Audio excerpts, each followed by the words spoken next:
All right, so today we're gonna take a deep dive into Warren Buffett's 2007 letter to Berkshire Hathaway shareholders. Okay.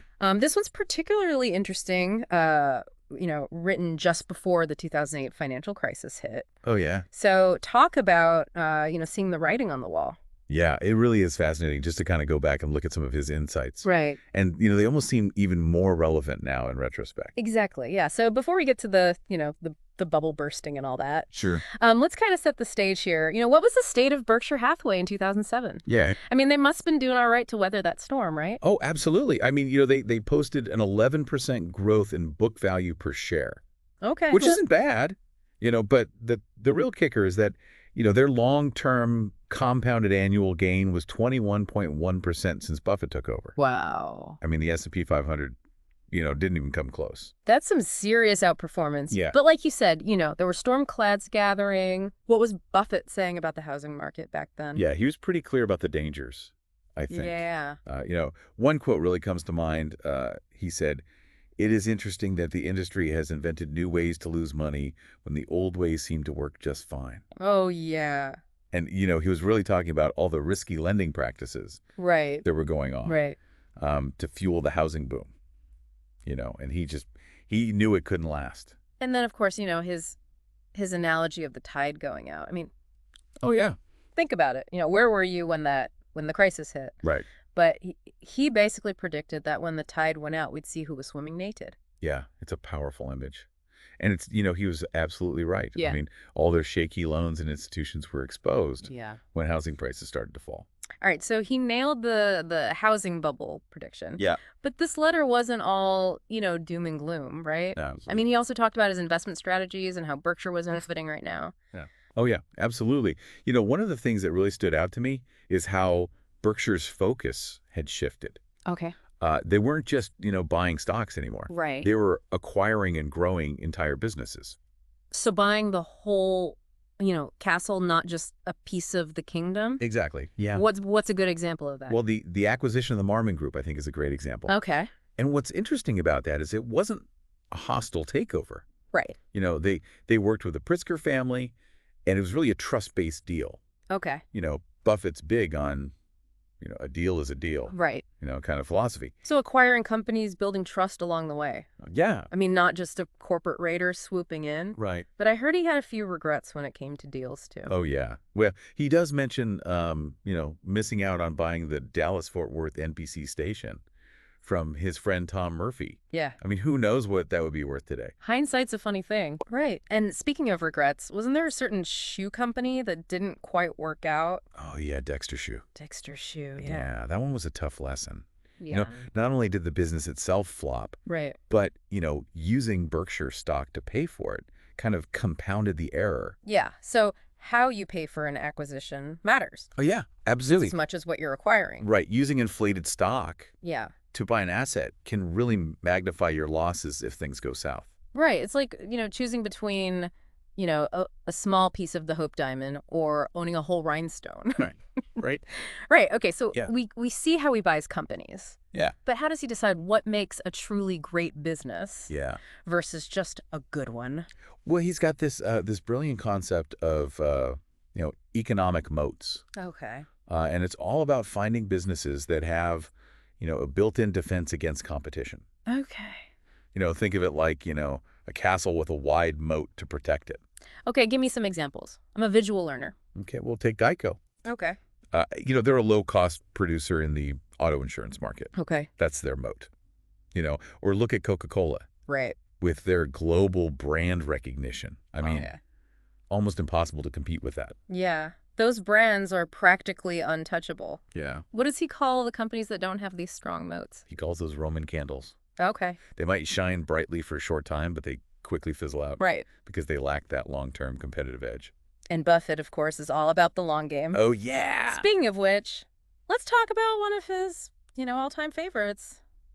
See's Candies. Yeah. Doesn't seem like a very flashy business. Right. But I know it's been a cash cow for Berkshire. Yes. Tease Candies really embodies, Buffett's kind of dream business. Yeah. I think. It's a simple product. Yeah. Boxed chocolates. Right. Stable industry. Yeah. It's got incredibly loyal customers. Okay. And they don't need to constantly reinvest capital Right. to churn out profits. So it's not about chasing the latest trends. It's about finding a business that generates cash flow Right. without needing constant reinvestment. Exactly. That's an important concept. Yeah. And I know that kind of leads into, another one of Berkshire's holdings, flight safety. Right. Flight safety trains pilots. Yep. Another essential industry, but not exactly, a thrill, a minute. Right. How do their economics compare to See's Candies? Well, flight safety is a good business, but it requires a lot of reinvestment to grow. Okay. I mean, think of it. They need to buy expensive simulators Right. to keep up with the latest aircraft technology. So it's just this constant cycle of, Put up more money to make more money. Exactly. Which isn't necessarily a bad thing, Right. but it's not as extraordinary as a business like See's. Yeah. But then I know there's another category he talks about, the gruesome businesses. Oh, yes. Right? The gruesome ones. He's brutally honest about his own mistake with U.S. Air Yeah. and calls airlines a bottomless pit for capital. Right. They constantly need more money, Yeah. but their returns are often meager. It's interesting that he's willing to admit his mistakes. Yeah. It makes him seem more, relatable. Yeah. I think that's what makes him such a great investor. Right. He's always learning and adapting. Right. So to recap, we've got, moats are essential. Yeah. Long-term thinking is key. Yeah. And be wary of gruesome businesses that just suck up all your capital.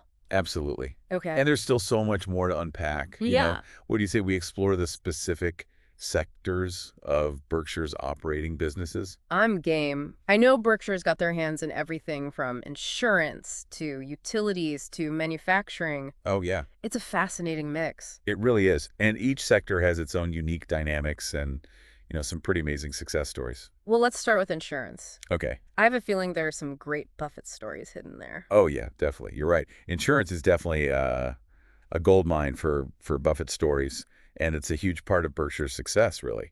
It all started with a company called National Indemnity back in 1967. Not exactly a glamorous beginning, huh? Not really, but under Buffett's guidance, National Indemnity, transformed into this profit and float generating machine. Hold on, float. What is that exactly? Yeah. So float, it's basically free money that Yeah. Berkshire gets to invest while they're waiting to pay out insurance claims. Okay. So it's a key advantage in the insurance business. I see. So use the money while you have it. Exactly. Yeah. Smart move. Yeah. But we can't talk about Berkshire Hathaway Insurance without mentioning the big kahuna, Geico. Right.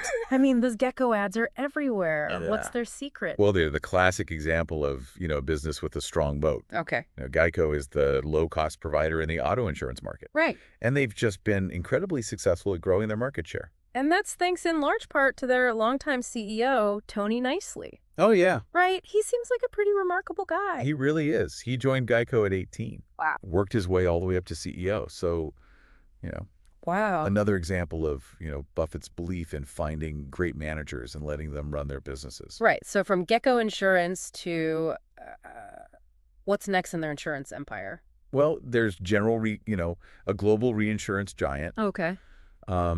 It wasn't always smooth sailing with them. Okay. Buffett admits that he kind of misjudged the company when Berkshire acquired it back in 1998. So even Buffett makes mistakes, huh? It happens. That's reassuring in a way. It is, yeah. But, the important thing is to learn from those mistakes. Right. And that's what they did at General Re. Oh, okay. They got back to basics, and they're thriving now. Turning things around, a classic Buffett move. Right. Who else stands out in the insurance world at Berkshire? We got to mention Ajit Jain. Okay. She is a legend in the reinsurance world. Okay. He's the guy they call when it's time to make, massive complex deals. Okay. And he just has this phenomenal track record. Sounds like someone you want on your side when things get tricky. Yeah. Okay, so insurance is clearly a major engine for Berkshire. Yeah. What about their regulated utility business? Right. That seems a bit more, boring. Yeah, you might think so. Right. But it's a steady and reliable earner. Okay. Berkshire has a majority stake in Mid-American Energy Holdings, Okay. which provides, a whole range of essential services like electricity and natural gas. That sounds like a classic Buffett play. Essential services, limited competition, steady cash flow. Exactly. And again, it comes down to strong management. Right. They've got a great team at Mid-American. Okay. It's a theme you see again and again throughout Berkshire's businesses. All right, so we talked insurance, we talked utilities. Yeah. Let's move on to something a little more tangible, Okay. manufacturing, service, and retail. All right. What kind of treasures are hidden in that part of Berkshire's portfolio? Well, get ready for a wild ride because we're talking everything from lollipops to luxury jewelry to motorhomes. Wow, it's quite a mix. Yeah. I know Buffett, loves businesses with a strong track record of profitability. Right. Um, how did this sector perform in 2007? It was a standout year for them, actually. They earned a 23% return on average tangible net worth, Okay. and they did it without using a lot of debt. So making money the old-fashioned way through solid business practices. Exactly. But I know Buffett also likes to buy companies that are undervalued. Yeah. Um, did they pay a premium for any of these businesses? There were a few cases where they paid a premium, Okay. and that shows up as goodwill on the balance sheet. Okay. So while the underlying businesses are doing great, the overall return on their investment is slightly lower, Okay. coming in around 9.8%. Still almost a 10% return across such a diverse portfolio. That's pretty remarkable. Yeah. So tell me, what were some of the stars in this sector? Well, some businesses struggled, Okay. especially those tied to the housing market. Right. The downturn in 2007 hit companies like Shaw Carpet and Acme Brick pretty hard. Makes sense when people aren't buying houses, they're not buying carpets or bricks. Right. But I'm guessing there were also some bright spots. Oh, absolutely. Huh. Even in a tough year, 3 businesses really stood out. Okay. See's Candies, Borsheim's Jewelry, and Nebraska Furniture Mart. We already talked about C's, but Borsheim's Jewelry in a down economy? I know. That seems a bit counterintuitive. It does, but Borsheim's is kind of a unique case. Okay. They actually saw a 15% sales increase in 2007, Wow. driven in part by a surge in sales during Berkshire's annual shareholder weekend. So they've got a built-in customer base of Buffett fans who are ready to spend. It's more than just that, though. Okay. Borsheim's has a great CEO, Susan Jacques. Okay. She started as a salesperson, Wow. worked her way up to CEO. So it's a testament to her talent and Buffett's eye for leadership. So it's not just about the product, it's about the people running the show. Exactly. And speaking of great leadership, we can't forget Nebraska Furniture Mart. Okay. They had record earnings in 2007, even though the furniture industry was struggling. What's their secret selling sofas at a discount? Well, it's all about the Blumkin brothers, Ron and Irv. Okay.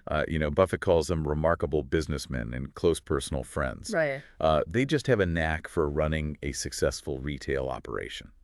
Okay, so we've covered retail. What about manufacturing? Any standout companies there?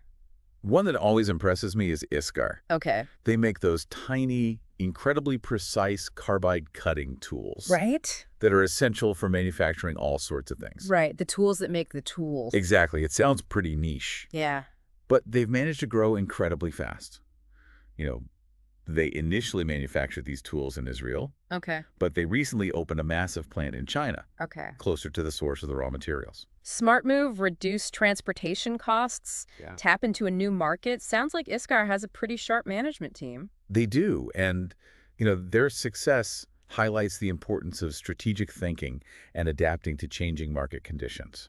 Right. Okay, so we've got cutting-edge tools and luxurious furniture. What's next on our tour of Berkshire's businesses? Well, let's take to the skies with their flight services companies, Flight Safety and NetJets. Now, those sound like businesses Buffett would love, considering his passion for aviation. Yeah, they're both leaders in their respective industries. Okay. Flight Safety trains about 58% of all U.S. corporate pilots. Wow. And NetJets is the pioneer of fractional jet ownership. So if you want to learn to fly or want to own a piece of a private jet, Berkshire's got you covered. Exactly. And it's all thanks to the vision and leadership of people like Richard Santulli at NetJets. Yep. He's the kind of guy who can overcome any challenge and build a successful business from the ground up. It seems like a common thread through all these businesses is having, a strong leader at the helm. Oh, absolutely. Right. Buffett knows that even the best business model won't succeed without the right people in charge. So we've covered insurance, utilities, manufacturing, retail, and even flight services. What else is left in Berkshire's, diverse portfolio? Well, the last piece of the puzzle is their finance and financial products operation. Okay. The main player here is Clayton Homes, Okay. a leading manufacturer and marketer of manufactured homes. Manufactured homes, that's a bit of a departure from some of their other holdings. Yeah. What's the appeal for Berkshire? It's not just about building homes. Okay. It's about financing them. Okay. Clayton has a massive loan portfolio, Okay. over $11 billion, covering more than 300,000 borrowers. So it's almost like a bank disguised as a home builder. You could say that, and despite the housing market turmoil in 2007, Clayton's loan portfolio performed remarkably well. Okay. They have a good track record of managing risk. Sounds like another example of Berkshire finding value where others might not see it. Precisely. And it's a reminder that their portfolio is incredibly diverse, with businesses that can perform well even in challenging economic conditions. Right. Okay, so we've now taken a whirlwind tour of Berkshire Hathaway's, 4 major operating sectors. Yeah. It's truly an amazing collection of businesses. It is. What ties it all together? Well, at the heart of it all is, Buffett's focus on strong management, Okay. smart capital allocation, and building businesses that can generate, sustainable profits. It's a recipe for success that stood the test of time. Yeah. But of course, Berkshire's story doesn't end with their operating businesses. We can't forget about their massive investment portfolio, right? Well, yeah, that's right. Yeah. It's time to talk about Warren Buffett, the investor. Lead the way. I'm ready to dive into his world of stock picking. Okay. So at the end of 2007, Berkshire's portfolio was full of those classic blue chip companies Buffett is known for. Right. You're talking about those big names everyone recognizes, right? Yeah, exactly, yeah. Who are some of his top holdings back then? Well, the big four at the time were American Express, Coca-Cola Procter & Gamble, and Wells Fargo. Okay. All, companies with strong brands and a long history of profits. Sounds about right for Buffett. I mean, he loves those reliable companies that just keep chugging along. Yeah. How did they perform in 2007? Most of them did quite well. American Express, Coca-Cola, and Procter & Gamble all had, double-digit earnings growth, Okay. which is pretty impressive given, the economic uncertainty. Wells Fargo must have taken a hit with the housing bubble, starting to burst, right? Their earnings did dip a bit, but Buffett wasn't worried. He always says he doesn't focus on short-term stock prices. He's looking at the long-term health of the business. That long-term vision is key for sure. Yeah. What exactly does he look for when he's evaluating a company's long-term prospects? Well, he focuses on two main things: earnings growth and whether their moats have widened. Okay. In other words, have they, strengthened their competitive advantage? It's not just about making money, it's about staying ahead of the competition. Right. That makes sense. But I know Buffett also made a surprising move in 2007.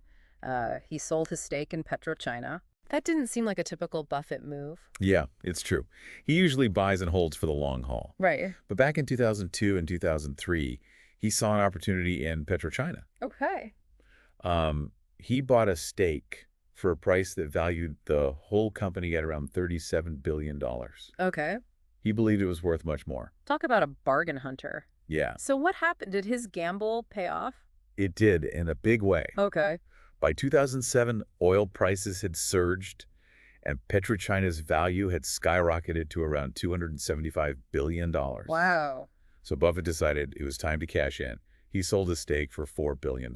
Wow. That's a huge return on investment. But if he still believed in the company, why sell? Well, that's the thing about value investing. Once a company reaches its intrinsic value, Okay. there's no need to hold on the ground. You could take those profits and reinvest them in something else that's undervalued. It's all about finding those hidden gems, right? Right. Speaking of unexpected moves, Buffett also had some interesting things to say about derivatives in this letter. Yeah. He's usually pretty skeptical of them. He is. But he revealed that Berkshire actually had a sizable portfolio of derivatives, No? mainly credit default swaps, and put options on stock indices. Okay, those are some pretty complex financial instruments. Why would he be dabbling in those? Essentially, he was selling insurance. Okay. With the credit default swaps, he was betting that the overall default rate on certain bonds would remain low. Okay. And with the put options, he was betting the stock market wouldn't crash. So it was a calculated risk, but if he's right, he makes a profit. If he's wrong, well, it could get expensive. Right. But there were two key things that made these derivatives more attractive to Buffett. Okay, what were those? First, Berkshire held the money. Okay. There was no counterparty risk, meaning they weren't relying on another party to fulfill their end of the deal. That's a big one, especially during times of financial uncertainty. Absolutely. The second factor was that these contracts had very long durations. Okay. The put options, for example, didn't expire until between 2019 and 2027.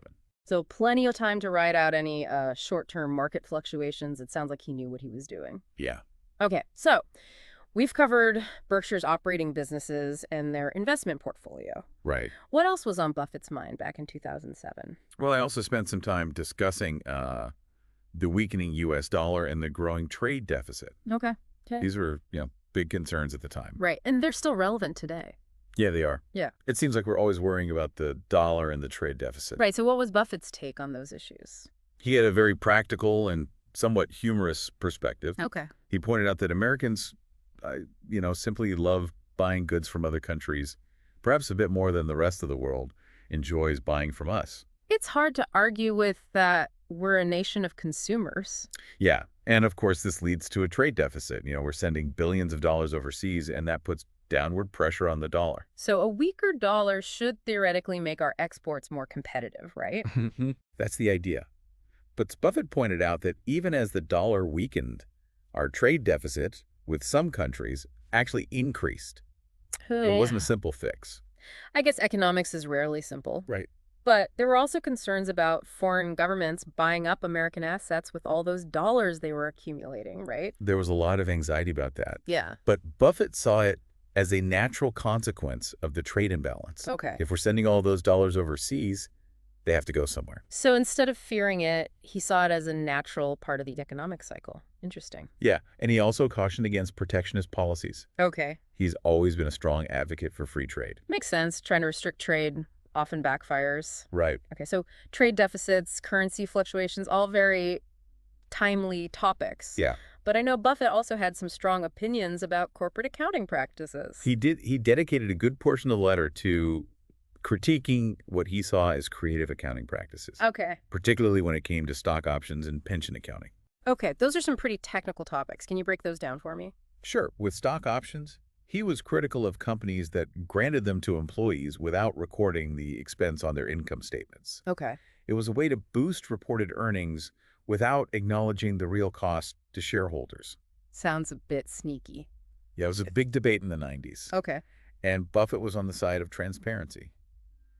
He wanted companies to be upfront about the true cost of stock options.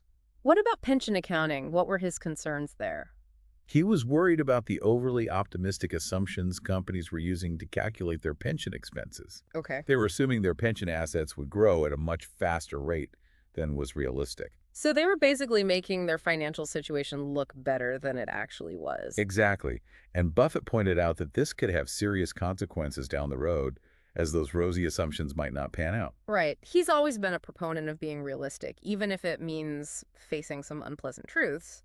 But I know he also used humor to get his points across. He did, for example, he talked about how investors would need to see the Dow Jones reach 2 million by 2099 Okay. to achieve even a modest 5.3% annual return. Right. It's a reminder that compounding takes time, Right. and unrealistic expectations can lead to disappointment. It's amazing how he can make even the most technical topics engaging and thought-provoking. Yeah. Okay, so we've covered accounting shenanigans. What else did Buffett touch on in this letter? Well, he also briefly mentioned a potential time bomb, public pension promises. That's a topic that still makes headlines today. What was his take on it back then?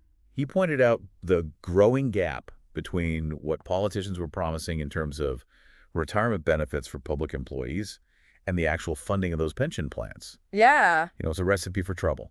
It's a classic case of kicking the can down the road, hoping the problem will magically disappear. And it rarely does. It's a reminder that even seemingly boring topics like pension accounting can have huge real-world consequences. It's all about understanding the bigger picture, right? Okay, so we've covered Berkshire's businesses, their investment portfolio, global economic trends, accounting practices, even pension plans. Yeah. What else stands out from this letter? Well, there's one more important topic Buffett addressed: succession planning. Ah, yes, the question everyone wants to know the answer to. Yeah. Who will take over when Buffett is no longer at the helm? It's something he's been thinking about for a long time. Right. And in this letter, he reassured shareholders that Berkshire has a plan in place Okay. for both the CEO position and the investment management side. So they've identified potential successors. Yes, although he doesn't name names. Right. He describes them as Individuals who are young to middle-age, well-to-do to rich, and all wish to work for Berkshire for reasons that go beyond compensation. It sounds like they found people who share Buffett's values and long-term vision. Right. That's reassuring. It is, and it shows that Buffett is committed to ensuring a smooth transition when the time comes. It's hard to imagine Berkshire without Buffett, Yeah. but it's good to know they're prepared for the future. It really speaks to his commitment to the company and its shareholders. Well, this has been an incredible deep dive into Warren Buffett's 2007 shareholder letter. It has. We've covered so much ground, from economic moats and stock-picking strategies to the complexities of accounting and the importance of long-term thinking. Yeah, it's amazing how much wisdom and insight he manages to pack into a single letter. Right. It's a masterclass in investing in business. It truly is. But before we wrap things up, is there anything else you think is worth highlighting? Any key takeaways for our listeners? I think one of the most important takeaways is the importance of integrity. Okay. It's a theme that runs throughout the entire letter. Ah, yes, the foundation of Buffett's success. It's not just about making money, it's about doing it the right way. Exactly. He's always emphasized the importance of ethical behavior, Right. both in business and in life. Right. It's not something he just talks about, it's how he operates. It's a powerful reminder that success without integrity is meaningless. Well said. So, as we conclude this deep dive, Mm-hmm. we want to leave our listeners with a question inspired by Buffett's 2007 letter. Okay. In today's rapidly changing world where technology and innovation are disrupting industries left and right, Right.